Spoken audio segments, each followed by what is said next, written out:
Today, we pause to reflect on and honor the remarkable life of Cora Sue Collins, a shining star from the golden age of Hollywood. A beloved former child actress who brought heart and soul to the screen during the 1930s and 1940s, Cora Sue has passed away at the age of 98. With her passing, we say goodbye to one of the last living witnesses to an era that defined cinematic history. A time of sweeping narratives, legendary performers, and the timeless magic of the silver. Screen. Born on April 19, 1927, in Beckley, West Virginia, Cora Sue entered the film world when she was just 5 years old. At a time when Hollywood was thriving and constantly evolving, she became one of its youngest and brightest faces. With an ability to convey real emotion far beyond her years, she quickly captured the attention of audiences and directors alike. In an industry where many child actors came and went, Cora Sue stood out, not just for her charm, but for her presence and emotional depth. Over the course of her decade-long career, she appeared in more than 30 films.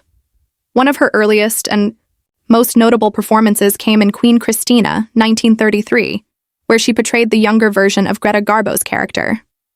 Though a brief role, her performance laid the emotional foundation that allowed the transition into Garbo's adult portrayal to feel natural and believable. She followed this with a role in the landmark film Imitation of Life, 1934, which explored themes of race and identity. While her part was supportive, her authenticity brought a touching sincerity to the story. By the time she took on roles in Karenina, 1935, alongside Garbo again, and All This and Heaven Too, 1940 with Bette Davis, she had already proven her capacity for nuanced, heartfelt performances. Working under the pressures of the studio system, known for its rigid structure and relentless pace, was no easy feat, especially for children. Yet Cora Sue handled it all with poise and professionalism. Growing up in front of the camera, she had the rare opportunity to work with some of Hollywood's most iconic figures, from Joan Crawford and Lionel Barrymore to Clark Gable and beyond. Each experience shaped her not just as an actress, but as a young woman with a deep understanding of storytelling and the evolving art of film. Unlike many child stars who struggled to transition out of youth roles or stay in the limelight, Cora Sue made the courageous decision to step away from acting in the early 1940s. Choosing a life beyond Hollywood, she opted for privacy and personal growth. In later interviews, she expressed gratitude for her early experiences, but also spoke candidly about the challenges and pressures that came with them. Her quiet withdrawal from the spotlight was seen by many as a wise and graceful move, one that reflected maturity and self-awareness. Though she left acting behind, her passion for film never faded. Cora Sue became a vocal advocate for preserving the legacy of classic cinema. She remained an active part of the film community, attending festivals, giving interviews, and sharing her unique insights about working in Hollywood during its most influential years. Her stories provided a first-hand look into the inner workings of the old studio system, from life on set to the personalities behind the cameras. These recollections offered a precious glimpse into a world that modern audiences know mostly through the films themselves. Her final public appearance at the 2024 TCM Classic Film Festival served as a beautiful tribute to her enduring legacy. Greeted with admiration and affection, she graced the red carpet with elegance and pride, symbolizing the lasting spirit of classic Hollywood. Her presence at the event reminded everyone that while many of her co-stars are gone, her connection to that golden era remained alive. Cora Sue's life story is one of rare talent, resilience, and self-determination. Her decision to walk away from fame, embrace a life of reflection, and later become a guardian of Hollywood history speaks volumes about the person she was. She inspired others not just through her performances, but through the strength of her choices and the dignity with which she carried herself throughout her life. Her passing at 98 marks not only the conclusion of a remarkable life, but also the end of a living connection to a time when Hollywood was in its golden prime. Cora Sue Collins was one of the last surviving figures from an era when movies weren't just entertainment. They were events, moments that defined generations, and reflections of a growing nation's dreams and anxieties. The studio system was in full force during her rise, and she grew up under the glare of lights that never dimmed. Her roles, though performed as a child, carried the weight and grace of a seasoned performer. She wasn't merely playing parts. She was becoming a part of something far larger, the evolving language of cinema.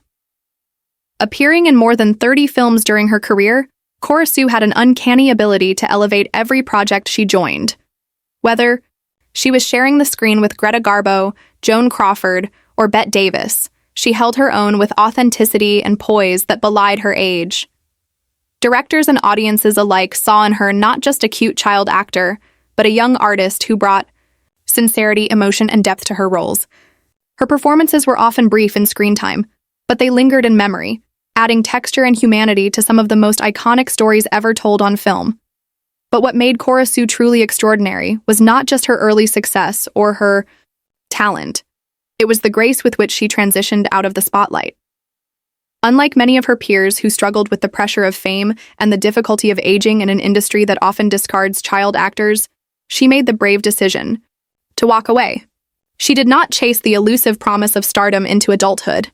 Instead, she chose a quieter path, one grounded in personal integrity and clarity. This rare kind of wisdom and maturity helped her preserve not just her legacy, but also her well-being.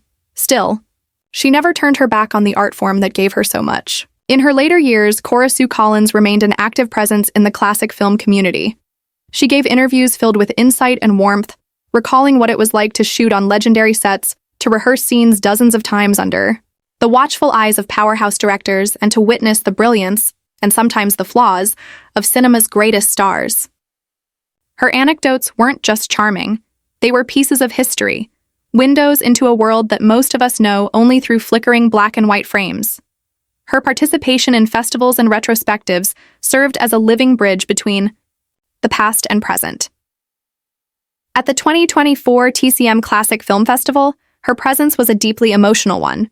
At nearly a century old, she still lit up the red carpet, greeted by fans young and old who saw in her not just a former star, but a guardian of memories. She symbolized everything that was golden about old Hollywood: its ambition, its glamour, its flaws, and most importantly, its heart. Her influence goes far beyond the films she acted in. She became a symbol of endurance, of the power of choosing your own path, and of the quiet strength it takes to honor one's own story. Her journey, from a child actress adored by millions to a graceful elder stateswoman of cinema, reminds us that the real magic of movies is not only in the stars we see on screen, but in the people who live those stories and carry their meaning forward with dignity and love. Cora Sue Collins was not simply a name in the credits. She was a living chronicle of cinema's most formative years. And though she is gone, the light she carried continues to flicker in every vintage frame, every classic screening, and every heart that beats a little faster when the curtain rises and the screen begins to glow. Rest in peace, Cora Sue. Though the final scene has played, your story remains alive, projected endlessly in the hearts and minds of those who believe in the enduring power of film.